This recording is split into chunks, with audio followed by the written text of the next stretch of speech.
जय श्रीराम. हर हर महादेव. मी सचिन पाटील. छत्रपती शिवाजी महाराज त्यांची वाघनखं ती भारतात आणण्याचा प्रयत्न भाजप सरकारद्वारा, भाजप शासनाद्वारा आणि त्यावर आलेल्या प्रतिक्रिया. बऱ्याच लोकांनी मला विचारलं की खरोखर छत्रपती शिवाजी महाराज यांची ती वाघनखं आहेत का? ही तीच वाघनखं आहेत का की ज्याने अफजल खान फाडला होता? जी कथा आपण आजपर्यंत ऐकत आलोय अफजल वधाची सत्यकथा, त्या सत्यकथेमध्ये वाघनखांचं महत्व आपल्या सगळ्यांनाच माहिती आहे. पण त्यावर जेव्हा उद्धव बाळासाहेब ठाकरे सेनेचे आदित्य ठाकरे यांनी एक पत्रकार परिषद घेऊन असं एक वक्तव्य केलं किंवा त्यांनी एक मांडणी केली की ही वाघनखं ही छत्रपती शिवाजी महाराजांची नाहीत किंवा ती अफजल वधाचीही त्याचा काही संबंध नाही. तेव्हा क्षणाचाही विलंब न लावता भाजप समर्थकांनी कुठल्याही पद्धतीची शहानिशा न करता आदित्य ठाकरेंवर तोंडसुख घ्यायला सुरुवात केली. समाज माध्यमाच्या माध्यमातून म्हणा किंवा सगळीकडे चर्चा करताना सुद्धा आणि टीका टिप्पण्या सुरू झाल्या आदित्य ठाकरे यांच्यावर. प्रत्येक जण इथे खास करून भाजपाचे जे डायहार्ड समर्थक आहेत ते आज इतिहास तज्ज्ञ झालेले आहेत. त्यांना काहीच ऐकून घ्यायचं नाही आहे की खरोखर वाघनखं छत्रपती शिवाजी महाराज आणि अफजल खानाचा वध ह्याच्यात यांचा काही एकमेकांशी संबंध आहे का? त्यांना नाही ऐकून घ्यायचं. त्यांचं म्हणणं आहे की आम्ही करतो कायदा, आमच्या पक्षाने ठरवलंय ना की वाघनखं आणायची, तर मग ती छत्रपती शिवाजी महाराजांचीच आहेत. ती अफजल खान वधाच्या वेळी वापरल्याच गेलेली आहेत. बाकी कोणीही काही सांगू गेलं उडत, आम्हाला त्याशी काही देणं घेणं नाही. अशी मानसिकता असणारे लोक, त्यांच्या व्यतिरिक्त ज्या लोकांना खरोखर कुतूहल आहे की खरोखर ह्या वाघनखांशी शिवाजी महाराजांचा संबंध आहे का, अफजल खान वधाच्या वेळी हीच वाघनखं वापरल्या गेली होती का, त्यांच्यासाठी हा व्हिडिओ आहे. जे ठामच आहेत, ज्यांनी स्वतःला घोषितच करून टाकलेलं आहे की आम्ही इतिहास तज्ज्ञ आहोत, त्या लोकांसाठी हा व्हिडिओ नाही.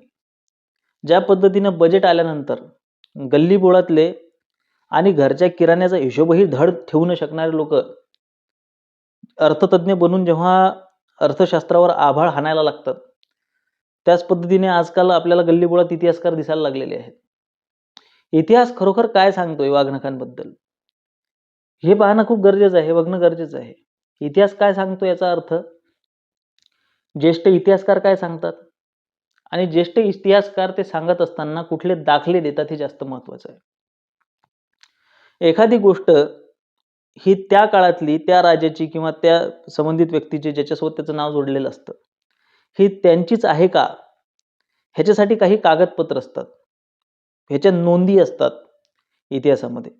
लंडनमध्ये असलेली ती वाघनखं छत्रपती शिवाजी महाराजांचीच आहेत, ह्या नोंदी तपासायला पाहिजेत. ह्या नोंदींवर सत्यन वेलणकर म्हणून आमचे एक मित्र आहेत, त्यांनी एक मध्यंतरी लेख प्रकाशित केला होता की तशा कुठल्या नोंदी त्याच्यामध्ये आढळतात का. कुठलीही नोंद त्या म्युझियम वाल्यांकडे परदेशात, आपल्या देशात अशी कुठली नोंद निदर्शनास आलेली नाही की ज्यामध्ये ती नोंद त्या वाघनखांचा संबंध छत्रपती शिवाजी महाराजांसोबत लावू शकेल. जर का अशी कुठली नोंद असेल जी समकालीन आहे, ऑथेंटिक आहे, तर कृपया कमेंट बॉक्समध्ये मला त्याची लिंक तुम्ही द्या. आमच्या पाहण्यात तरी आतापर्यंत आलेली नाही. मुळात वाघनखं हे चॅप्टरच असं आहे की ते छत्रपती शिवाजी महाराजांच्या इतिहासात आलेलं आहे का हे बघणं गरजेचं आहे. छत्रपती शिवाजी महाराजांनी अफजल खान फाडला ह्याच्या समकालीन नोंदी, सर्व नोंदी तपासून पाहणं गरजेचं आहे आणि त्यामध्ये वाघनखांची नोंद कुठे आहे आणि मग ती कालांतरानं आख्यायिकांमध्ये कशी आली, ही सत्यकथेची जी मग पुढे पोवाडा, त्याच्या ज्या आख्यायिका रचल्या गेल्या, त्या सत्यकथेच्या ज्या आख्यायिका रचल्या गेल्या त्याच्यामध्ये जी वाघनखांची नोंद आलेली आहे ती नेमकी कुठून आलेली आहे हे बघणं सुद्धा गरजेचं आहे. छत्रपती शिवाजी महाराजांनी अफजल खान फाडला हे त्रिवार सत्य आहे, यामध्ये तुझभरही शंका नाही, काडीचीही शंका नाही. जेव्हा काही लोक वाघनखांचं अस्तित्व नाकारतात याचा अर्थ ते छत्रपती शिवाजी महाराजांच्या पराक्रमावर संशय घेतात, असं एक चित्र उभं केलं गेलेलं आहे समाजामध्ये भाजपाच्या समर्थकांकडून.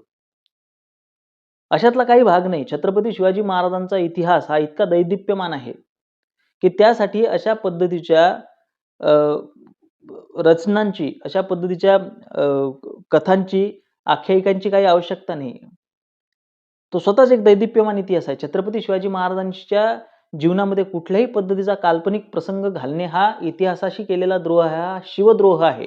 हे मी वारंवार सांगत आलेलो आहे. कुठल्याही पद्धतीची आख्यायिका, कुठल्याही पद्धतीची कपोकल्पित कथा छत्रपती शिवाजी महाराजांच्या इतिहासात येऊ नये याच्यासाठी आम्ही प्रयत्नरत असतो. दुर्दैवाची गोष्ट अशी आहे की दोन्ही बाजूने, डाव्यांकडून आणि उजव्यांकडून दोन्ही बाजूने छत्रपती शिवाजी महाराजांच्या जीवनामध्ये कपोकल्पित घटना, व्यक्तिरेखा, वस्तू हे घुसवणं अविरतपणे चालूच आहे. प्रत्येक जण आपापल्या सोयीनुसार छत्रपती शिवाजी महाराजांच्या इतिहासामध्ये काल्पनिक घटना, वस्तू आणि पात्र घुसवत असतो. मग ते मदारी मेहतर असो, की मग ती वाघनखं असो, की मग ती अफजल खानाची कबर असो. अफजल खानाची कबर छत्रपती शिवाजी महाराजांनी बांधलीच नाही असं मी छातीत ठोकपणे सांगतो. दुर्दैवाची गोष्ट अशी आहे की डाव्याकडचे आणि उजवीकडचे दोन्हीकडचे तथाकथित इतिहासकार छत्रपती शिवाजी महाराजांचं शत्रू दाक्षिण्य दाखवण्यासाठी किंवा शत्रूच्या प्रती छत्रपती शिवाजी महाराज किती औदार्य दाखवायचे, ते मरणांती वैराणी या संज्ञेचं किती तंतोतंत पालन करायचे असं दाखवण्याच्या नादामध्ये छत्रपती शिवाजी महाराजांनी अफजल खानची कबर बांधली अशी वल्गना करतात, जे की साफ चुकीचं आहे. छत्रपती शिवाजी महाराजांनी अफजल खानाची कबर बांधली याचे 2 उल्लेख इतिहासामध्ये आढळतात. एक उत्तरकालीन आहे शेडगावकर बखरमध्ये आणि दुसरा जो आहे तो म्हणजे फतंजीच्या पोवाड्यामध्ये.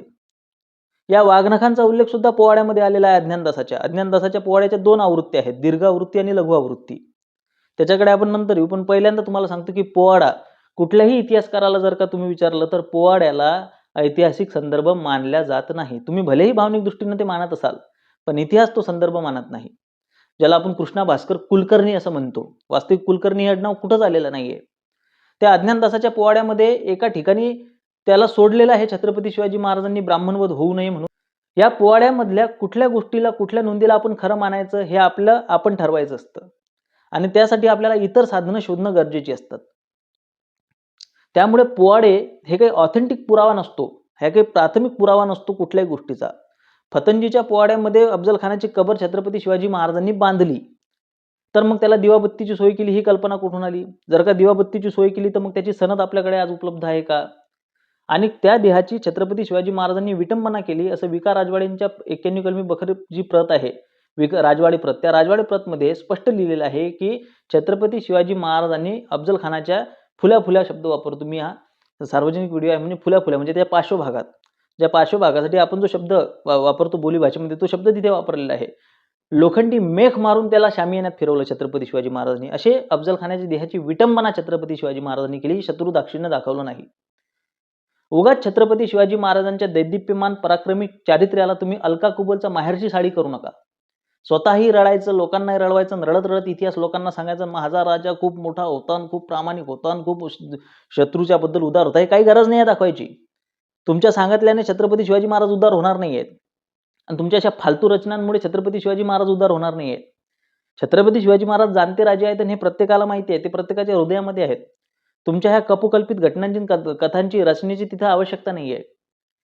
त्याच पद्धतीने शिवभारतमध्ये छत्रपती शिवाजी महाराजांनी अफजल खान कसा फाडला याचा स्पष्ट उल्लेख आलेला आहे. छत्रपती शिवाजी महाराजांनी तलवारीचं पातं अफजल खानाच्या पोटात घालून ते इतक्या खोलवरपर्यंत घातलं की ते त्याच्या पाठीच्या मणक्यापर्यंत गेलं आणि नंतर त्याचं पोट फाडलं, असा उल्लेख आपल्याला शिवभारतमध्ये आढळून येतो. सभासद बखरमध्ये त्याला एकांगी करून छत्रपती शिवाजी महाराजांनी मारला असा उल्लेख आपल्याला आढळून येतो.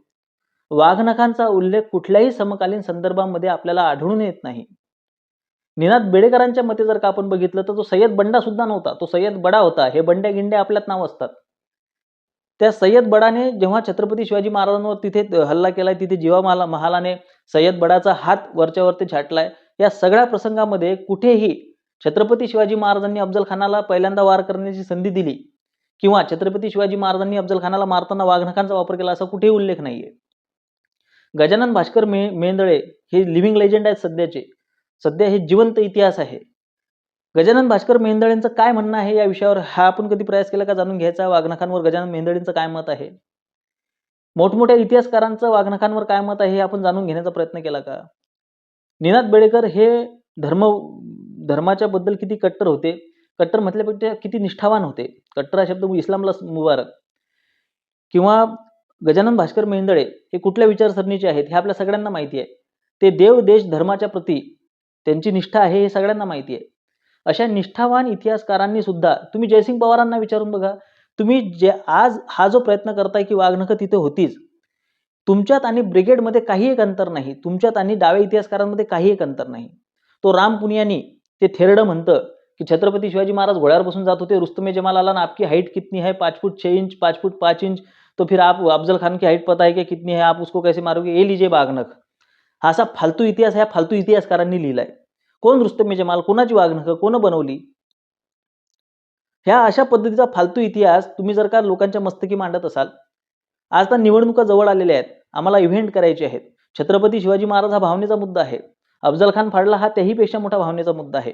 आणि ते करत असताना गुड फेथमध्ये किंवा मला असं वाटलं की बाबा ठीक आहे, छत्रपती शिवाजी महाराजांची वाघनखं आणतायत, एक काय म्हणू आपण त्याला की सद्भावना म्हणून, मी त्या विषयावर बोलणार नव्हतो. पण जेव्हा आदित्य ठाकरे त्या विषयावर बोलल्यानंतरची आमच्या लोकांची जेव्हा मी प्रतिक्रिया पाहिली, त्या इतक्या आक्रमक प्रतिक्रिया होत्या आणि इतक्या चुकीच्या प्रतिक्रिया होत्या. म्हणजे आम्ही जे हे काम इथं करतोय, की जो हा खोटा इतिहास पुसून काढायचं काम जे माझ्यासारखी लोकं करताय, आम्ही हे काम बंद करून टाकावं. हे आमची दुकानदारी बंद करून टाकायची आम्ही आता. नाही, नाही, तुम्ही भाजपाच्या विरोधात बोलू शकत नाही. भाजपाने केलं म्हणजे ते बरोबरच असेल. मुनगंटीवार आमचे म्हणतात, की मी काय सोन्याचं हे असलेला अंगरखा घालून मी ते वाघनखं आणायला जाणार आहे वगैरे. सगळं ठीक आहे. सोबत पुरावे पण घेऊन या. वाघनखं ही तीच आहे छत्रपती शिवाजी महाराजांनी अफजल खान फाडला. पहिली गोष्ट म्हणजे छत्रपती शिवाजी महाराजांनी अफजल खान फाडताना वाघनखं वापरली, याचा पुरावा तुम्ही द्या. नंतर ही तीच वाघनखं आहेत याचा पुरावा तुम्ही द्या. लोकांच्या भावनांसोबत खेळून जिथे जिथे धर्माचा विषय येईल आणि जिथे जिथे इतिहासाचा विषय येईल, धर्म कुठल्या एका व्यक्तीने सांगितला म्हणून ते आमच्या धर्माने मान्यच करावं किंवा ते आमच्या धर्मात दिलेलंच आहे, तो कुठला महंत असेल. मी आजकाल या महंतांचे सुद्धा बरेचसे हे पाहतोय, स्वयंघोषित काही लोक आहेत. मी फक्त शंकराचार्यांची गादी निवृत्ती महाराज वक्ते असे अधिकारी व्यक्ती यांना खूप मानतो. त्यांच्या शब्दांना मी क्रॉस करण्याचा प्रयत्न करत नाही. पण आजकाल काय झालं, गल्लीबोळात सुद्धा महंत झालेत आमचे आणि खूप भगवे कपडे घातल्यानंतर काही कुठेही कसाही धर्म सांगायला लागतो. त्यांच्या विरोधात मी भाष्य करणार, बोलत राहणार. मला धर्मासाठी प्रमाणं लागतील आणि ती प्रमाणं आमच्या गाथेतील लागतील, ज्ञानेश्वरीतील लागतील, आमच्या उपनिषदांमधील लागतील, आमच्या वेदांमधील लागतील, आमच्या पुराणांमधील लागतील. खिशातून काढून कोणी धर्म सांगायचा प्रयत्न करू नये. त्याच पद्धतीने इतिहास सांगत असताना सोयीचा इतिहास लोकांच्या मनामध्ये काय म्हणतात सद्भावना जागृत करण्यासाठी, एकोपा जागृत करण्यासाठी, अमका ढमका टमका करण्यासाठी. इतिहास तुम्हाला खुश करायला तुमची बायको नाही आहे. इतिहास हा इतिहास आहे. त्याला इतिहासाला डोळसपणेच बघितलं गेलं पाहिजे आणि त्याला संदर्भांच्या आधारावर ठोकून वाजवूनच त्याला बघितलं गेलं पाहिजे. इतिहासाच्या संदर्भात माझा समाज इतका आग्रही असलाच पाहिजे. इतिहासामध्ये कोळसा, इतिहासामध्ये चंदन आहे. काय उगाळायचं ते तुमचं तुम्ही ठरवा. पण कोळशाला चंदन आणि चंदनाला कोळसा करण्याचा प्रयत्न करू नका. जर का तुम्हाला खरोखर असं वाटत असेल की बाबा इतिहासामध्ये वाघनखं हा आहे, छत्रपती शिवाजी महाराजांनी वाघनखाने अफजल खानाला फाडलेला आहे, ठीक आहे, तुमच्या भावनांचा मी आदर करतो. पण तो इतिहास संपूर्ण समाजाच्या मस्तकी मारण्याचा प्रयत्न करू नका तुमच्या राजकीय फायद्यासाठी, राजकीय हेतूसाठी. हे चुकीचं आहे. जर तुम्ही असं करत असाल तर तुमच्यात आणि डाव्यांमध्ये काही एक अंतर नाहीये. मग आम्ही डाव्यांचा विरोध का करावा याची कारणं सुद्धा आम्हाला द्या. त्यांनी त्यांच्या सोयीनुसार इतिहास वापरला. त्यांनी स्वतःचा पक्ष मजबूत करण्यासाठी, स्वतःची वोट बँक बनवण्यासाठी इतिहास वापरला. वामन मेश्राम सारखा व्यक्ती जर का म्हणतो की इतिहासाचं पुनर्लेखन झालं पाहिजे थुकट त्या तर्कांच्या आधारावर, मग तो इतिहासाचं पुनर्लेखन करतो. मग त्याच्यात काय गैर आहे जर का तुम्ही अशा पद्धतीने इतिहासाचं पुनर्लेखन करत असाल तर? आपल्याकडे संदर्भ आहे का? आपल्याकडे पुरावा आहे का? आणि त्याहीपेक्षा महत्त्वाची गोष्ट म्हणजे आजवर ह्या रुस्तमे जमालने वाघनखं बनवून दिली, हा इतिहास सर्वात जास्त ज्या लोकांनी सांगितला, आज भाजपा ती वाघनखं परत आणते म्हणून ती लोकं सुद्धा खालच्या वरच्या दोन्ही तोंडाने बोलायला लागलेली आहेत की वाघनखं असं काहीच नाही आहे. अरे तुमचे जुने व्हिडिओ पहा, तपासा. त्यामध्ये कसं एका मुसलमानाने शिवाजी महाराजांना वाघनखं बनवून दिली याचं तुम्ही वाढवून चढवून वर्णन सांगितलेलं आहे. आज ती वाघनखं तुमच्यासाठी काल्पनिक झालेली आहेत. या राजकारणामध्ये कोण कधी पलटी मारेल काही सांगता येत नाही. म्हणून इतिहासाचा अभ्यास आम्ही स्वतः केला पाहिजे. म्हणून हे जे या फातिमा आणि फातिमाच्या व्हिडिओमध्ये मी हेच सांगितलं होतं की खरोखर या शिक्षिका होत्या का याचे संदर्भ द्या. तेच संदर्भ आणि पुरावे मी इथं भाजपाच्या समर्थकांना सुद्धा मागतोय. सोबतच याच्यामध्ये एक अधिक वाक्य असं येतं की बाबा सरकार करते ती लोक मूर्ख आहेत का? हे मला माहित आहे कमेंटमध्ये असं कोणी विचारेल सरकार तिथे इतकी हुशार लोक, कोण म्हणतं हुशार आहेत ती? फातिमा शेख नावाचं व्यक्तित्व आहे हे आम्हाला पुराव्यांसहित तुम्ही स्पष्ट करा. असं काहीही नसताना आमचे माननीय मुख्यमंत्री एकनाथ शिंदे, सावित्रीबाई आणि फातिमा त्यांचं ते काहीतरी लॉन्च करतात हातात ते घेऊन, की कुठला तरी उपक्रम ते लॉन्च करतात, त्याच्यामध्ये फातिमा शेख यांचा उल्लेख आहे. तुम्हाला काय वाटतं एकनाथ शिंदे मुख्यमंत्री म्हणून हे विचारणार आहेत का की खरोखर हे पात्र अस्तित्वात आहे का? आजपर्यंत भाजपा सरकारने कोरेगाव भीमाच्या इतिहासाला सर्वत्र मान्यता दिलेली आहे. त्याला त्यांनी आतापर्यंत खर्च केलेला आहे. बार्टीने त्याच्यावर आतापर्यंत 5, 6, 7 कोटी खर्च केलेले आहेत. ही सरकारी संस्था आहे. तिथे भाजपाने स्वतःच्या बसेस पाठवलेल्या आहेत. जेव्हा की संपूर्ण जगाला हे माहिती आहे की कोरेगाव भीमाचा इतिहास हा मिथकावर आधारलेला आहे. सरकार करते म्हणजे ती गोष्ट बरोबर असते हे भ्रम डोक्यातून काढून टाका. सरकार करते ती लोक फक्त ते लांगुल चालनासाठी करत असतं. सरकार काही चूक आहे आणि काही बरोबर आहे म्हणून करत नसतं. सरकारचा आणि इतिहासाचा सरकारातली 4 टाळकी इतिहास ठरवणार नाहीत. सरकारमध्ये बसलेली 4 टाळकी आमचा धर्म ठरवणार नाहीत. सरकारमध्ये बसलेली लोक काहीही करतील म्हणजे त्यांना आम्ही मान्यता द्यावी का? त्याला आम्ही योग्य म्हणावं का? हाही प्रश्न महत्त्वाचा आहे. इथे सरकारची लोक जात आहेत आणि सरकारनं सांगितलेलं आहे, कोण आहे सरकार? काय आहे सरकार? सरकारचा अभ्यास काय आहे तुमच्या इतिहासाचा? हे बघणं गरजेचं आहे. त्याच्यामुळे सरकार करते म्हणून ते योग्य आहे हे फार चुकीचा समज, चुकीचा ग्रह तुम्ही करून घेतलेला आहे. इतिहास सांगताना, इतिहास मांडताना तुम्हाला संदर्भ आणि पुरावे लागतील आणि पुरावेच लागतील. हे खुणगाट तुम्ही हृदयाशी बांधून ठेवा. भाजपा सद्भावनेनं करते, भाजपाच्या भावनेचा आदर आहे. पण आमचं काम आहे की बाबा अशातला काही प्रकार नव्हता. उगाच त्याचा इव्हेंट करण्याची गरज नाही. हे आमचं ठाम मत आहे आणि हे असंच राहणार आहे.